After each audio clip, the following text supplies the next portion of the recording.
Hello, everybody, and welcome back to Adobe Live Max Chats.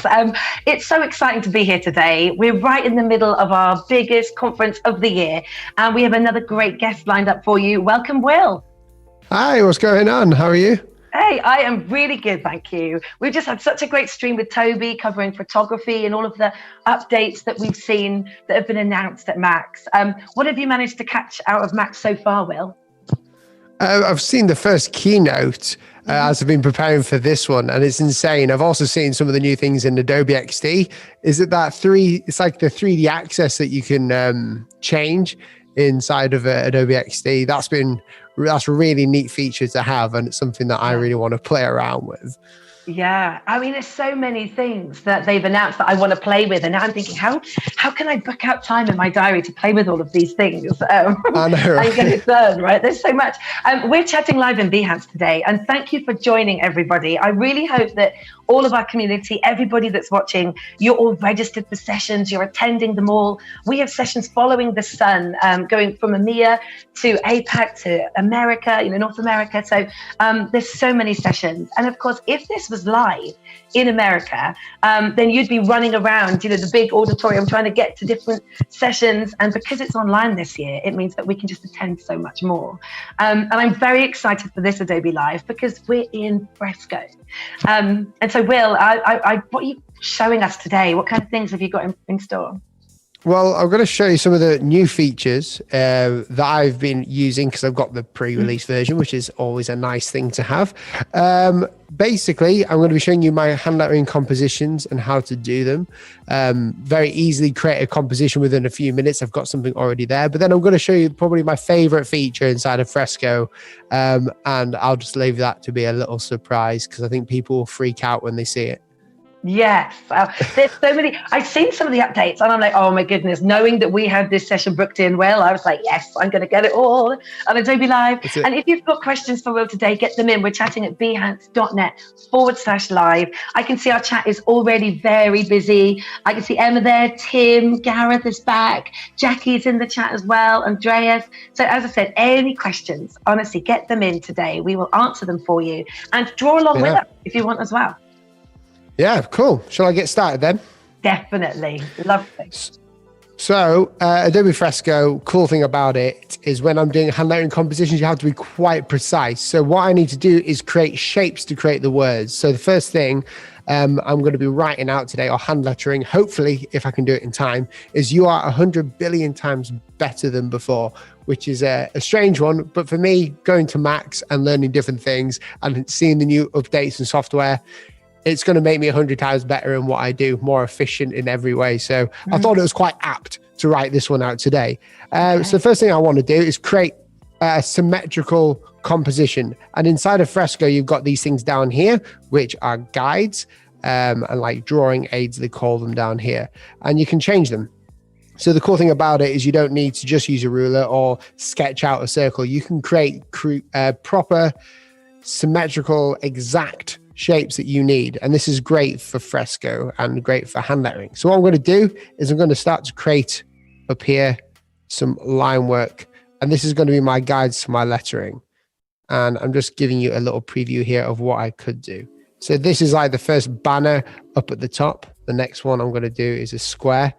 This is how easy it actually is. You can edit the guide. Zoom in a bit actually. And these are good because before we had the ruler, which was really useful, but now these shapes, even more accurate. Amazing.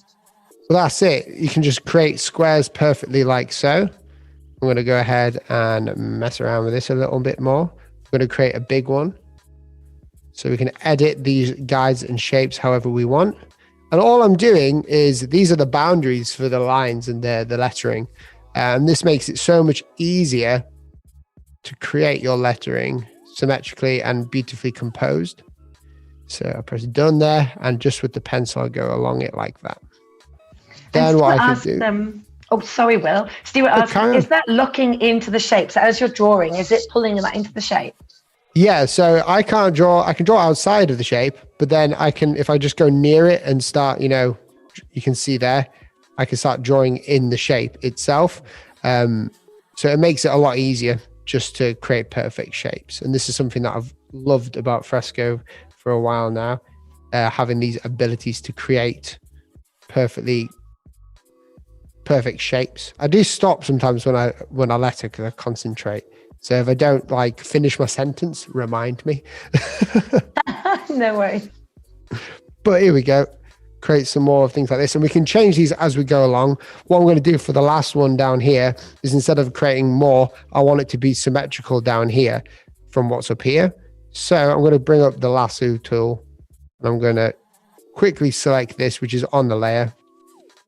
Then I'm going to go ahead to over here. We're going to copy the selection. We're just going to simply paste the selection back down. Up here, we've got this thing.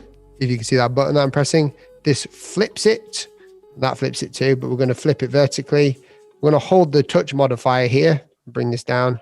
And what should happen is, when I do this, it will snap directly to the center. You can see that not everything is perfectly symmetrical, but what you can do is just, again, bring out your lasso tool and sort of bring everything around like this, transform it easily like this. If I was on the correct layer, that is. That's so good. And William, whilst you're setting up the shapes, just to let everybody know, if you're having any trouble watching in Behance today, watch through YouTube. I know that Tim has posted the link in the live stream chat in Behance there for YouTube. So you can have two screens open, watching YouTube, chat in Behance. So once I've done that, what I normally do is write out the letters on here. And that only takes a few minutes. So I would generally just go ahead, and write U, like really roughly. But like in all good shows showing you things, I'm going to just show you one that I've done before like this, because it's exactly the same, but just spent a bit more time bringing out everything symmetrically.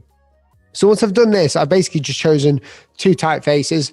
One is just a standard sans serif one. Second one is just the script, but this script one is going to be insane once we're done with it. So my main thing that I want to do personally from here is I'm going to delete these layers now that I don't need them. I don't want to delete that one at all. Stu says, it's like Blue Peter. I was thinking exactly the same. Here's one I made earlier. Yeah. Literally, yeah. I mean, I wanted it to be right. So I was like, I don't want to pressure myself to get the composition perfect, because I'm sort of like a perfectionist when it comes to these compositions. All I've done here is, as well, is I've changed the opacity down. So I've just brought it down. So it's kind of like tracing paper for both of these layers. But what I want to do really is start the sketching process inside them. And there's multiple ways to do it. And the one that I like to do is very rough and ready. Hand lettering does not have to be perfect. It's supposed to have a human element. So the pencil I'm going to use is just a sketching pencil, just like so. And I'm going to be using black for now, because I just want it to see what it looks like when it's black. Main thing is, when I'm creating the letters, I'm trying to get the rough shapes off those letters in. And if you don't know how to draw letters properly, there's loads of things online that will teach you. My favorite way of doing it is just drawing over fonts, because then you can really work out how a shape is made inside the letter. And obviously these aren't going to be perfect letters, and that's okay, because it's just hand lettering. So I'm going to quickly go over this over here. In fact, on this one, I'm going to create a perfect circle, even though I just said I wouldn't, because I struggle to draw perfect circles, and I can edit them just to be the circle that I want. And that there looks, make sure we have some overshooting on here. Trouble is, with hand lettering on an arc, you still need to overshoot circular letters. If you don't, it'll look kind of small. So I'll try and explain that in a second, but the overshooting can work really well if you do it correctly. Here we go. This is how I create perfect O's very easily inside of Fresco. Next one is the U. And all we're doing is we're going over this, and during the whole process, it's about keeping the lines consistent. The thickness in each of these lines, so from the Y down here to over here to kind of in here, needs to be consistent in the look of it. So it doesn't have to be mathematically perfect, because each letter changes. It's kind of like an illusion, but you want it to be consistent enough or look like it, so it doesn't sort of like sky your eyes when you're looking at it. But again, the cool thing about Fresco now is if we make a mistake over here, we can use the touch modifier just to erase with the same brush so we don't lose any of the texture that we're trying to put in. Now, generally when I'm going through this, I would paint it in with my pencil, but we've got live brushes in the Fresco, which I like. So the ones that I like are in the oil ones, and we're going to go to the oil paint glaze or oil paint detail. Now, live brushes, if you haven't seen them, they're actually insane. You can use watercolors. So I'll even just show watercolors right now. I think this is probably my favorite. You can see if I just bring my watercolor there, it will bleed out, and you can change all the settings down here, which I really like as well. But I don't want it to sort of bleed out. I want it to be readable for now. So I'm going to put oil paint detail back on, make sure my flow is quite low so we can have some transparency in there. And this will just make it look cool. Towards the end, you'll see more textures because we're going to reverse the color, invert them, because I want to do it on a black background. This looks so good. How long would this normally take you, Will? Like from start to finish? Something like Depends how like distracted I am. So I normally pick up something, I do the composition, and then I wait like a few days until I've come back to my iPad. And I'll just start drawing on it. I mean, I've always got my iPad on me. So it's kind of just like whenever I pick it up, really. And here, this is the tricky one. This is the A. I always try to get these right, but it might be difficult. Again, it's just about if you do a wrong line, you don't have to get rid of it. You can just erase it. Hand lettering like my style, if you've seen it on Instagram or anything. Hang on, move this touch modifier over there. If you see my hand lettering on Instagram, you'll see that it's quite rough and ready. And that's what I try to get across when I'm doing it.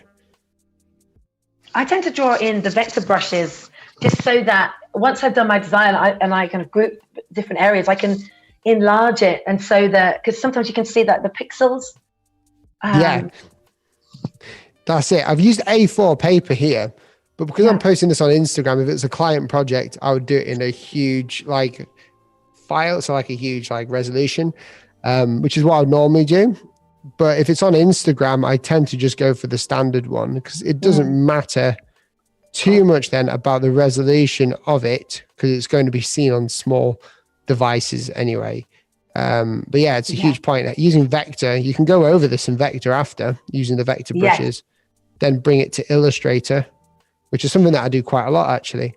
If anyone wants to make vintage fonts, you can do that really well without having to do much work inside of Illustrator. You just have to draw out your letters, line them with the vector brush, and you'll have that natural human vintage feel to the letter form.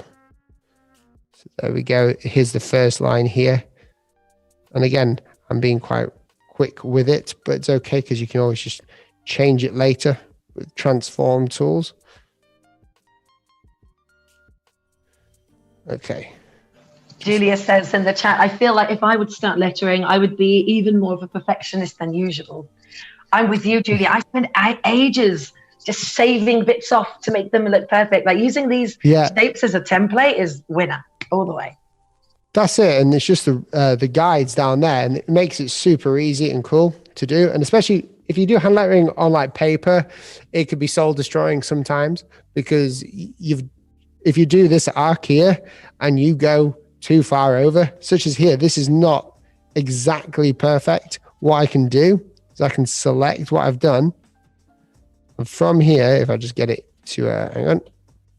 If I just transform this, I can actually move this exactly symmetrical with the document, which doesn't seem like a huge thing, but it kind of, for me, this is sort of like a huge part of what I do, which is always changing the positions of it. Let me just move down over here to the number 100. And Will, Jackie asks the question, how high a resolution do you create your client work in? So it depends really. I always ask for the usage, but generally it's a 600 DPI A4 or A2. So it's quite high, which basically means they can print it on anything the size of A2 really easily. I hope that helps. It depends though. Like if I do a lot of logo design work, so it's all vectored when I give it to them anyway. Let's use a standard template here for the 100. In fact, what I'll do, I'll be even more sneaky. Something like this, a little word of warning for anyone who wants to create perfect O's. Sometimes it's not a good idea to have exactly perfect O's because it can contrast between your non-perfect other letters. So sometimes during the process, you'll have to like sort of go back and change it and make it a bit more rough and ready. But for me, I'm just going to copy this over. And there were a couple of questions in the chat in regards to brushes. And just to let everyone know, if you have the Adobe Capture app, you can actually select the brushes option and take pictures of different things and make pixel brushes out of them. If you save it to your Creative Cloud, what you'll find is in your brushes menu here, you can actually go to libraries and import your brushes. So you can draw with different things. If you're taking pictures of leaves or, I don't know, beads, anything like that, make it really creative. So definitely. Yeah, that's the fun part about this. And I'm going to be showing a bit of that towards the, well, in here, this billion bit here. So I'll give you a little sneak preview of what I want to do. I'm going to be using this thing down here, which is a 3D orb. And you can make a brush out of this and you can create a 3D looking like worm lettering or monoline lettering. With your hands in the space of a minute. You don't need any 3D software, although you could do if you brought it in somewhere else to do it, but I'm not going to do that today because I just want to do it by the old hand. So here we go. I'm just going to really quickly use the oil brush here. And the cool thing about the oil brush bringing the flow down is that you can see more of that texture, and you don't, with hand lettering, if you want it to be more forgiving, show more texture in the work.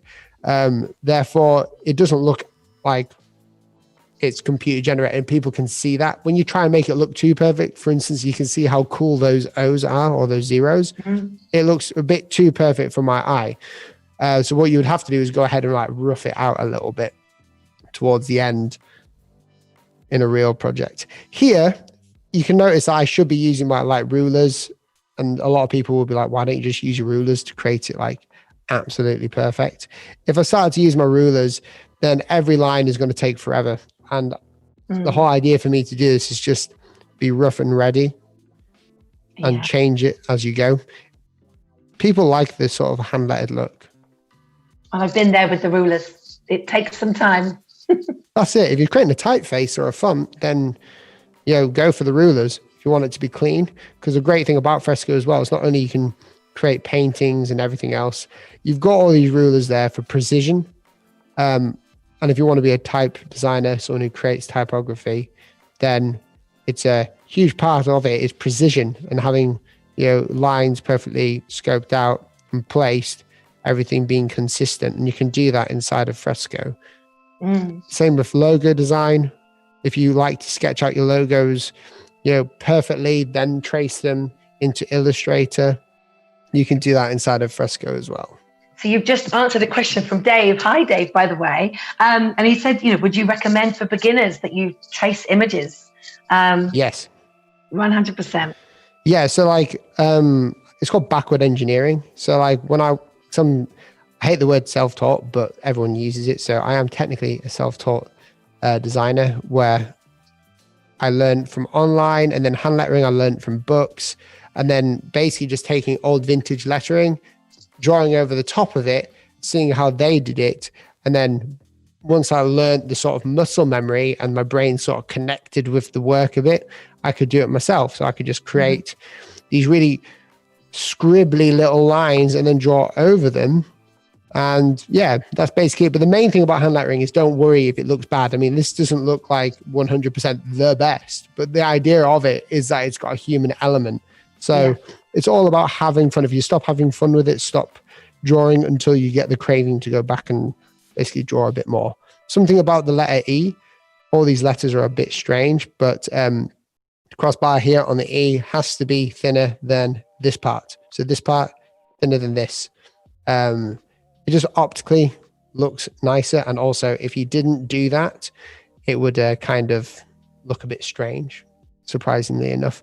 letter forms are the weirdest thing when it comes to design. There's a lot of things to like learn. And The how S's did you learn, Will? How did you learn? Was it all self-taught? Yeah, just trial and error. So I always encourage people to like look back on my work through like Instagram, because that's where I started posting it. When I took Instagram seriously, I started posting my work on there. And from there, you can see every like few weeks, I would improve on something and it would keep improving. The iPad came out and then I just shot up an improvement because there was no longer this fear of ruining the paper. Whereas before you'd have like a moleskin, or you would have like proper drawing paper, and you'd have to like, use that. If you ruin something, you would have to like scrub it out and ruin the paper, start again, all that. So yeah, I just learned through that, and my progression was like slow, but it's there. I mean, this S looks awful. Let me just get rid of this. I don't like this. And Andrea says in the chat, what books did you read to learn how to draw to do hand lettering? So this is an old one that's recently, I did a video about it about a year ago, which is called The Art of Hand Lettering. I can't remember the author, but he's German or Austrian. Can't remember. I know the book has, I might have it. I don't have it with me. Normally my books are behind me, but it's kind of like the Bible for lettering. It's written for sign writers. So people back in the day who used to go and sign write on coffee shops and different things like that. You know, the people who do chalkboards now in pubs.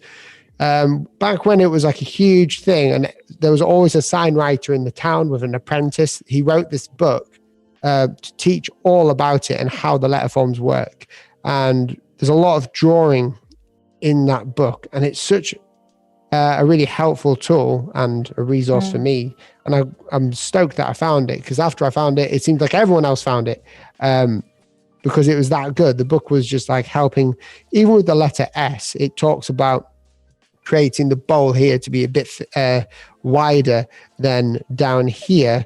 So like it gives the illusion that it's an S when it's sign righted. It goes through different fonts, typefaces such as black letter. It goes through calligraphy, everything like that. So it really is just like learning how to do it and not feeling the pressure, because a lot of people will look at my work and then go, oh, mine's rubbish compared to that. But then at the same time, I'm looking at everyone else's work going, mine is rubbish compared to that. So it's this big cycle of like, everyone's a bit insecure about it. So just do it. And the best way to do it is just to get your hands dirty and put it down. Here, what I'm going to do is, sorry, carry on. Oh, I'm sorry, Will. I was going to say, I think Tim put the link to, not the link, but the name of the book in the chat for everybody, so that is there. And there is a question for you from Dave, who says, can you go from Fresco to iPad Illustrator instead of desktop? So have you tried moving from Fresco to Illustrator? I don't know if that's possible. I don't know if it's possible yet. I haven't tried it. I've been playing with Illustrator on the iPad for a while, but that was in beta. So I don't know. I'll have to like work that one out. Maybe one of the Adobe tech guys could say, because that would be actually really decent if you could do that. That would make my life a heck of a lot easier. Because like the fact that I could just draw a font down, vectorize it in Illustrator by switching it over. It's this button here, isn't it? It says up here, send to Illustrator on desktop for now, but I'm sure that will change. Yeah. Will, there's a couple more questions for you. It's very busy in the chat today. It's amazing. Julia says, in one of your YouTube videos, you used a special foil, so it feels like paper on an iPad. Which was that again? So this is like a matte screen protector called Paper-like. So it basically is just like it's like a rough surface on your iPad, and what it does is it makes you feel less like, I don't know if you can hear it. You might be able to hear it. I can sort of show you. It's like a rough surface. Sorry, I just scribbled there. On your iPad, which allows you to basically feel a bit more like paper. Because I don't know, I just don't like the feeling of glass when I'm drawing. I prefer that roughness. The only downside to like matte screen protectors is that it does wear out your pen nib a little bit, which isn't too much of a bother, but it depends how much like you want to spend on pen nibs. which they aren't very expensive. So yeah, it just feels good, better. My hand glides a bit more, so I don't need a foxglove or anything. It just feels nicer. And again, the screen resolution will change a little bit. You can see here I've butchered this H. Hey, how often do you change your nibs as well? Like, this is a thing if you're in Fresco. How often? I haven't changed this nib. No, I've changed it once since I got my first iPad Pro, and this is the second one, so that's over a year and a half, because it sort of wears down symmetrically across the nib. So it's not like bothering me at all too much. I'm not too fussed if it wears down that much. If it starts to go like really blunt, then I might have an issue, but you know, I've only changed it once. But I've just heard a lot of people have had to change their nibs, and I'm just feeling sorry for their iPads. They must be like pressing really hard on it. So yes. So a cool and important thing to remember about arc lettering is that your letters, you might be struggling to shape them or angle them the correct way. So if this is a circle here, you've got to remember, so I'll bring up my circle, and this is quite an important thing that a lot of people struggle with actually, including myself at first. I'll get rid of that actually.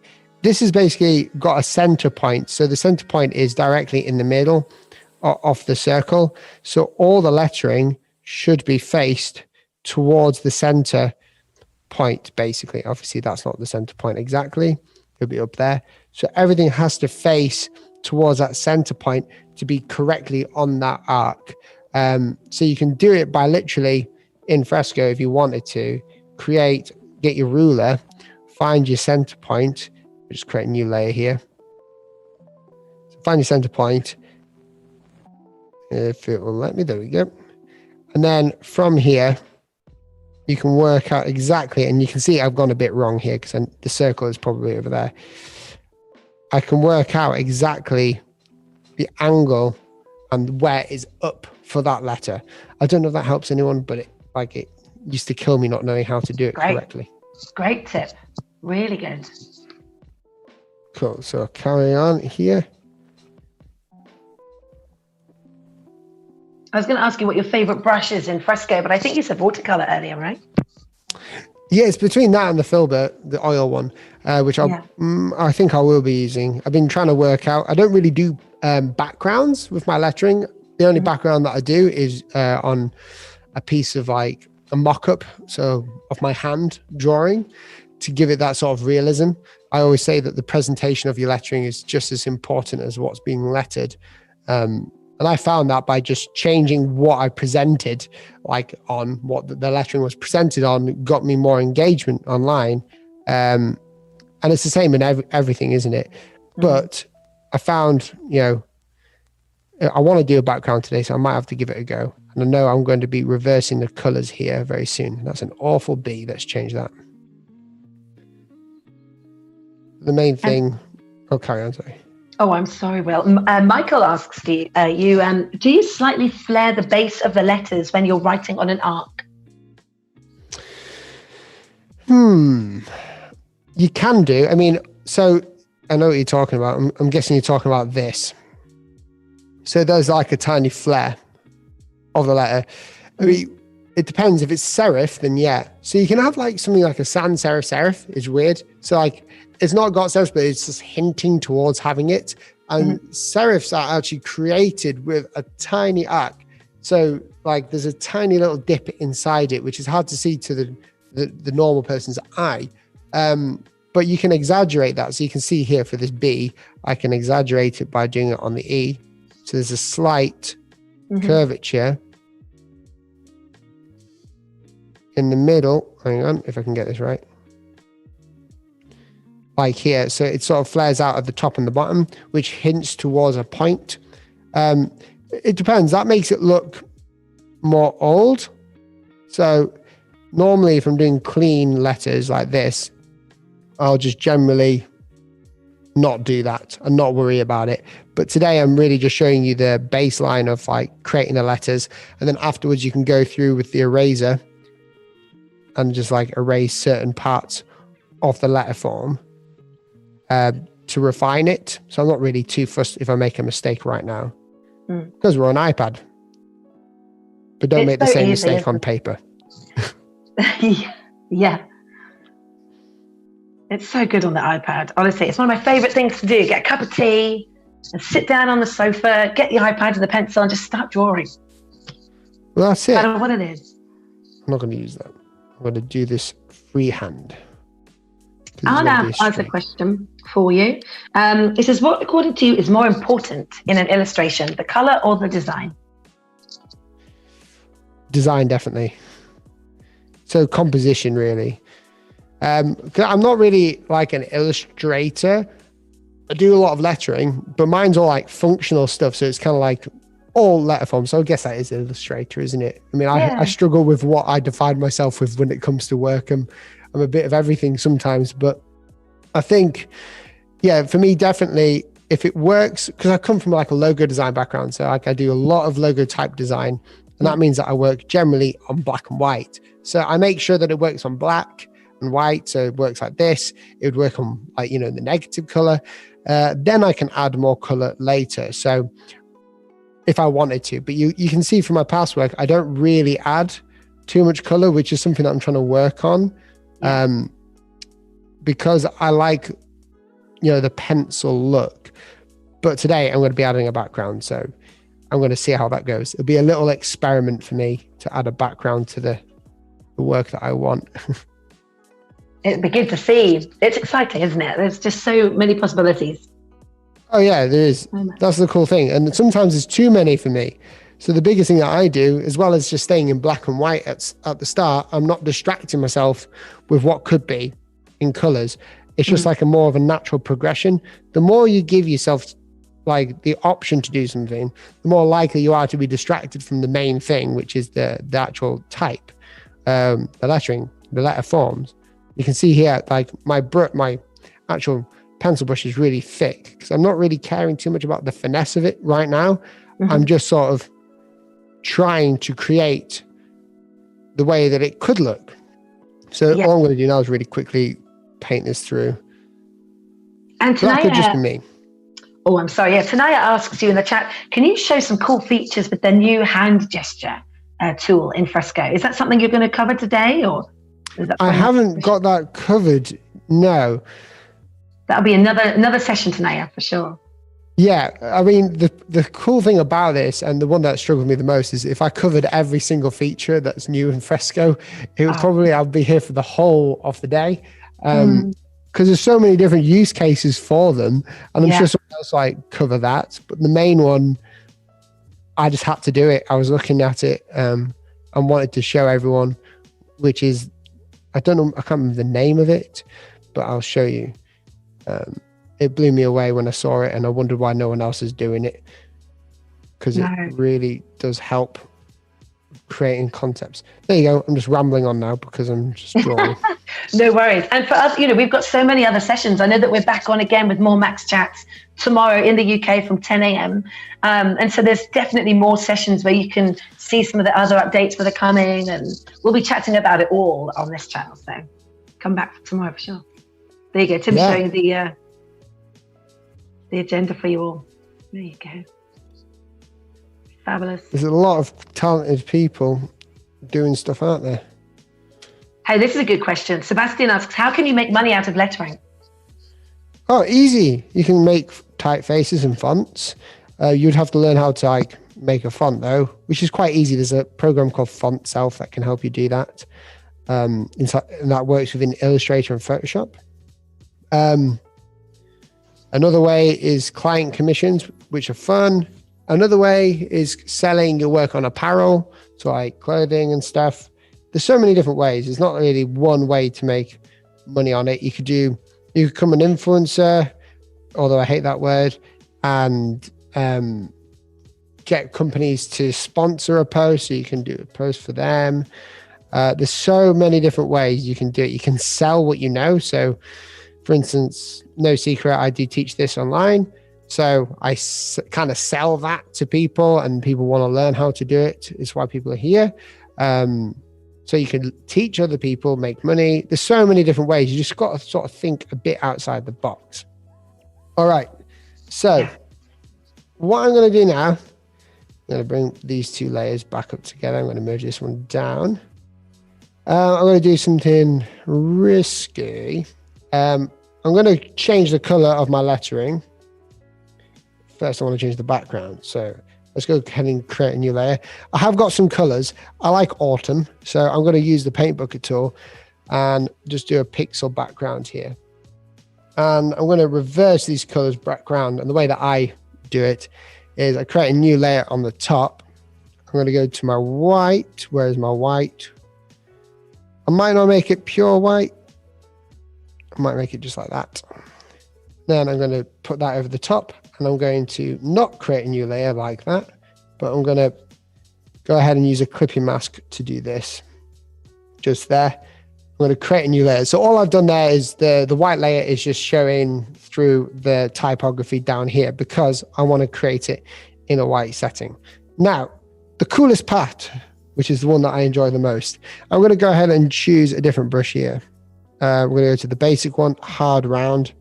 There we go. So this is just a hard round brush, but it's great for monoline work.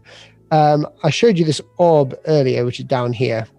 Now, cool thing about Fresco, and this will blow anyone's mind, blew mine, is I can actually select by holding the touch modifier and holding down with my finger. I can select this as a swatch basically, and this will be my brush and color. And this works on, I guess, all of the different brushes because I was playing around with it on the watercolor earlier today. I just want to make sure I'm getting this like full thing. Okay, scrolling a little bit more. It looks so good, like that chalk look and feel now. It looks really good. Thank you. I think it'll look cool in a sec as well. Here comes the hard thing that will take me like 5 different goes. This is more of a calligraphy style thing. But what I can do now, you can see that that brush is now 3-dimensional with the orb. So it can create 3D looking text really easily. So I'm going to go to my smoothness, make sure my smoothness is quite high. And all I'm going to do is try and attempt to create, this is going to be a difficult one. I've got to do all these in one big swoop. And it's got to look right.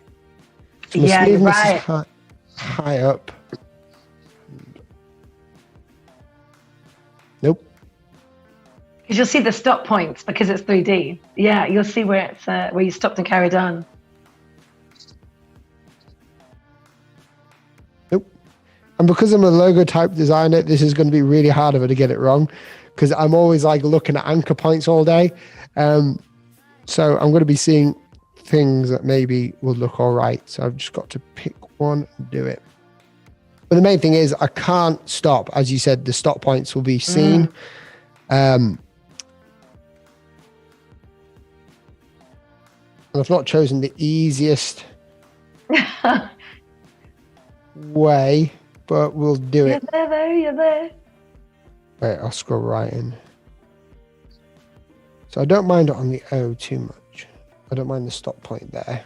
We can smudge that out. And you can do this swatch with multiple colors as well. So if you find that you paint lots of different colors together, swatch all of them and still follow this effect. It's such a good tool. Oh yeah, it's unreal. Like you can see there, the 3D nature of it. Yeah. Already.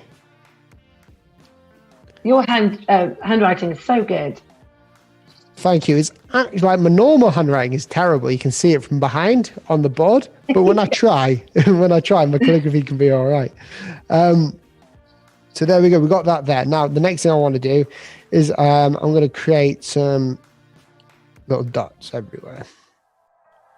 So what I might want to do is shape dynamics, size jitter.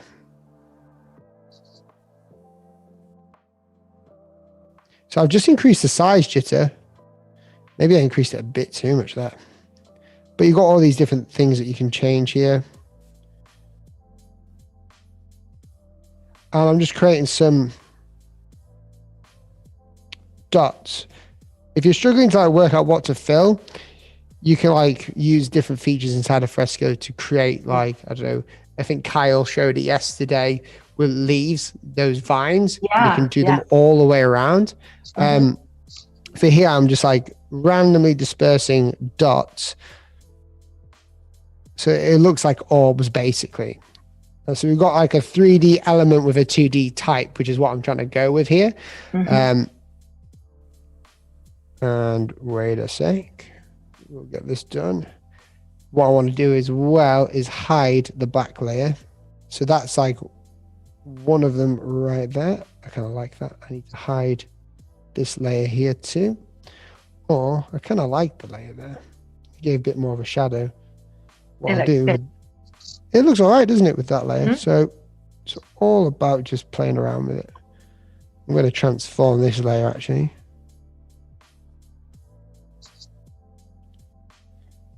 Create it a bit there. Then I'm going to carry on adding a couple more dots everywhere. So the jitter is just randomly sized dots here. I could press, I guess, but I just want to create the ones where the balance is, and we can always delete them afterwards. And you know, one thing I really like, Will, in Fresco is that when you export, you're able to export like a mini movie of your process from start to finish. Yeah. Just so you can see, right, like all of the, I think it's the live stream bit, right? No, it's quick export, isn't it? And then video. But it's so good, isn't it? So you can see, here you go, time-lapse export. So you can actually see process from start to finish, showing everybody what you did and where you're at so far. This is the bit. There you go. You can see it all. Yay. This is the cool part. Fast. Yeah, seeing this is great, especially if you're giving it to a client to see how they did it. Like, people love the process behind it. And it's just like someone recording you from above. On Instagram, if you posted this out, you know, people can see how you did it, and they'll be watching that post a little bit longer, and everyone's, you know, sort of competing for time. But you can see how I did it. I'll post this out later on, actually. Okay. The next thing I want to do is, let's have a look. I want to get rid of the top dots up here because I don't want them anymore. Yeah, Kwesi writes instant portfolio content. So true. Yeah. It's good fun. It's very good fun. What I want to do, actually, this is the riskiest bit for me because I'm not very good at backgrounds, but I'm going to do it. So I'm going to bring a layer down here. Make sure it's not got anything on it. I'm going to choose another live brush. I'm going to choose the filbert. Okay, so this one has got loads of texture inside it. I don't want my swatch to be that color anymore. I want to sort of change the color. I've got this from the color themes down here from a Fresco. I've got these like autumnal ones, and I think it's pretty apt in the UK. It is very autumny right now. Definitely. So what I want to do is basically create, as best as I can, like a gradient with some texture. I might even change the brush here, actually. Let's have a look. Oil chunky. Do we get the texture in there? And every time you're adding this, you know, a new effect or anything, you're adding a new layer. That's it. It's all up here. You can group them as well. So you can clean up and you can get rid of your layers if you don't want to. And the cool thing, one thing that really struck me was this. I can like send this to my client from my iPad, and they can comment directly in it. So there's no more of this emailing malarkey that people go through. You know, exporting it and everything. You can see those oil brushes. Look how weird and lively they are. When I first tried this, when I first got Fresco, when I first ever tried it, it freaked me out. Really? Because I do abstract painting, yeah. So the fact that I could like do this on here was actually insane. Do you know, you've inspired me to use the oil brushes. I never use them. I mean, vector brushes, pixel brushes, watercolor, in the live brushes, never use these. So, the oil brushes are great. They work just how you think. So if I put the orange here, you can see that it just works as orange. But if I put it up here, it will instantly mix, and you can change that all the way through down here. You've got the paint mix 100%. You can mix it. The paint is on 100%. Hello, I don't want a YouTube notification right now. So basically, I'm just going to just put this all in, mix it around a bit. And I'll lower the opacity later. But I'm just playing around, really. I like these like autumnal colors. If I can come up with a bit of... Yeah, I'm going to have to decrease the brightness later, but that's okay. What I can do is just add this color back on top. Very autumnal. Loving it. Yeah, you got to love the autumn. Favorite month. Well, not month. My favorite season. Is it? It is, yeah. I absolutely love autumn. I'm a winter girl. I mean, it's very hard to choose.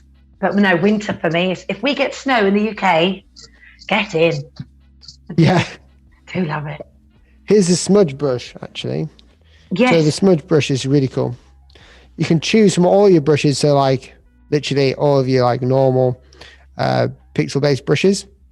And brush them however you want and smudge them. And again, you got the smoothing. You've got everything in here for the smudge brush settings down here.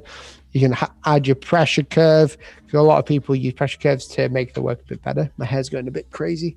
Pull that back. So yeah, you've got a lot of customizable ability now, especially with the smudge brush. Yeah. I can like bring these colors, and I don't want it to look like sick or anything. Because these colors are kind of like contrasting. I don't want to get rid of all of that texture there. But I do want to go to the corners where they sort of meet. It looks so good. And for everybody, we're in the chat. We've got about 15 minutes left of the session. If you have any questions for Will, any tips, anything at all to ask, please get in touch. We're chatting in Behance. So it's behance.net/live. Get your questions in today. Do it. Right, now what I'm going to do is I'm actually going to I want to duplicate this layer, I think. I'm going to put this over the top.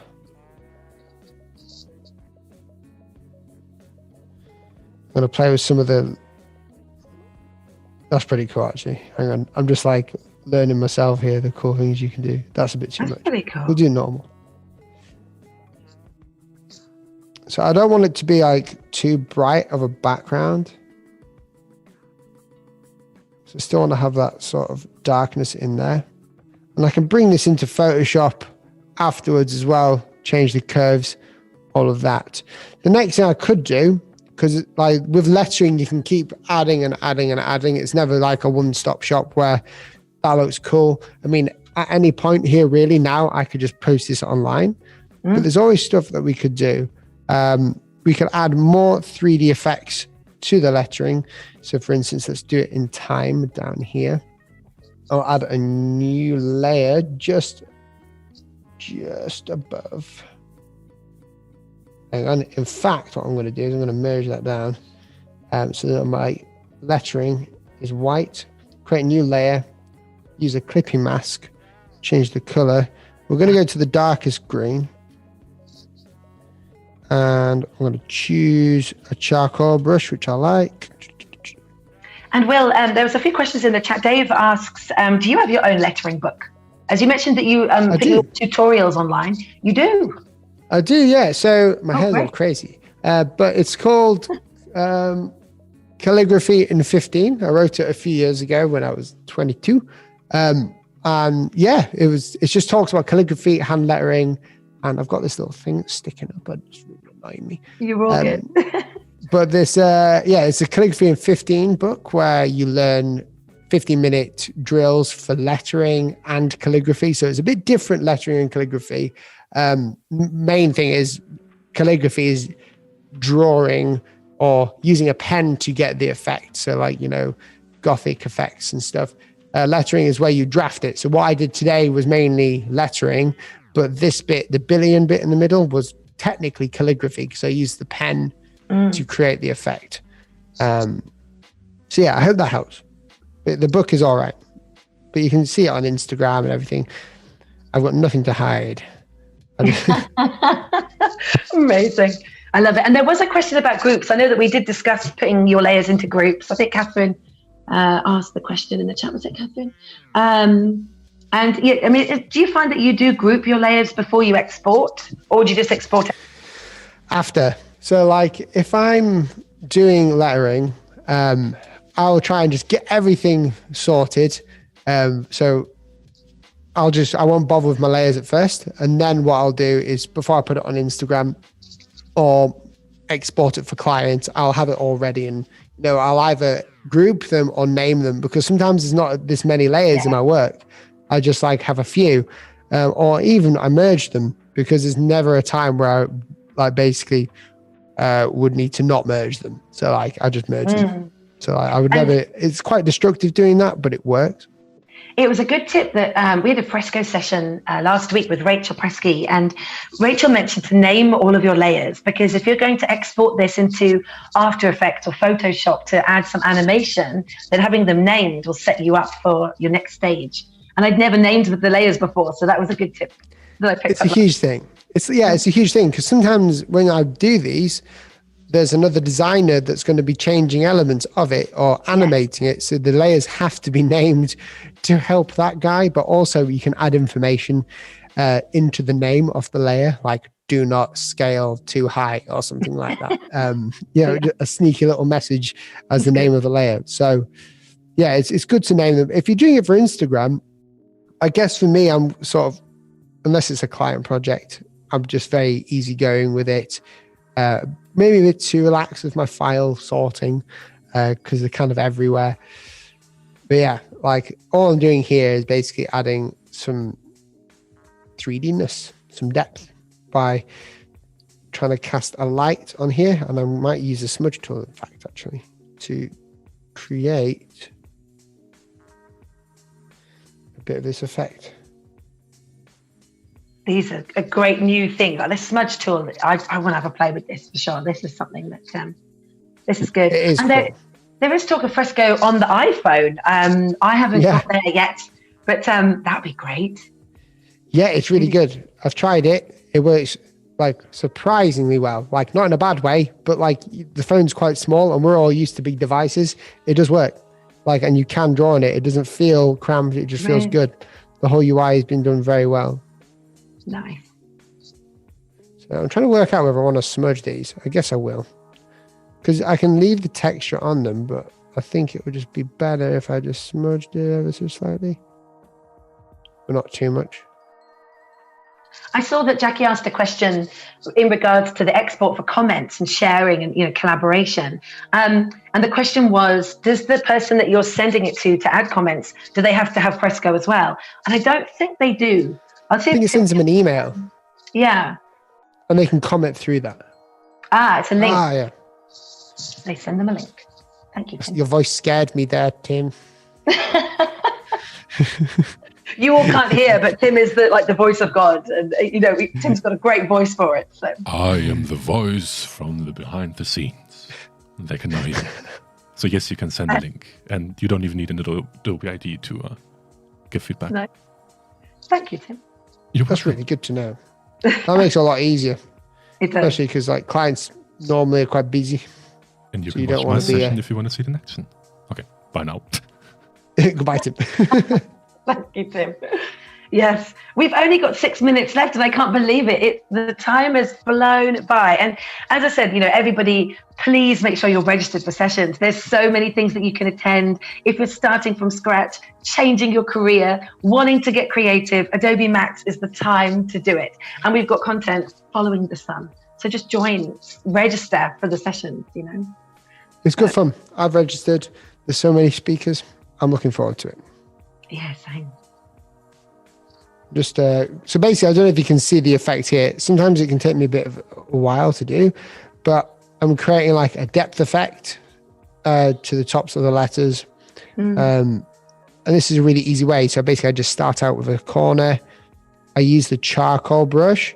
So I think these are new, right? There's charcoal brushes everywhere now in Fresco. And they're really good for adding texture to it. But then use the smudge tool, smudge it down. Nice. And it gives the effect of it being, beveled a little bit. And that's all I'm doing. And it's just these little effects. So you can see I was never worried about effects until the end process. So until the lettering was fine and I liked it. Obviously, there's a lot of things that I can do to fix this, but we've got 40 minutes. So I'm just like, bypassing that and rushing a little bit to show you, because there's so much to show you when it comes to stuff like this. But again, take your time with it and just have fun. If your work isn't good, just still post it out there. And you can always show us. Creating.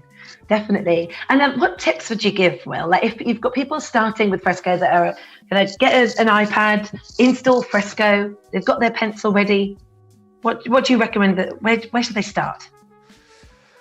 I reckon you should start, again, like I think everyone would just start with the pencil tool. So just the normal pencil, start sketching out, seeing what it feels like, then start creating shapes and move through the live paint features. I mean, Fresco is really for anybody who wants to draw.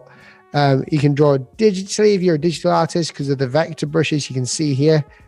That is pure vector. And the weird thing about the vector brushes, it's the only vector brush app that I've ever had that doesn't feel like a vector brush when you're using it.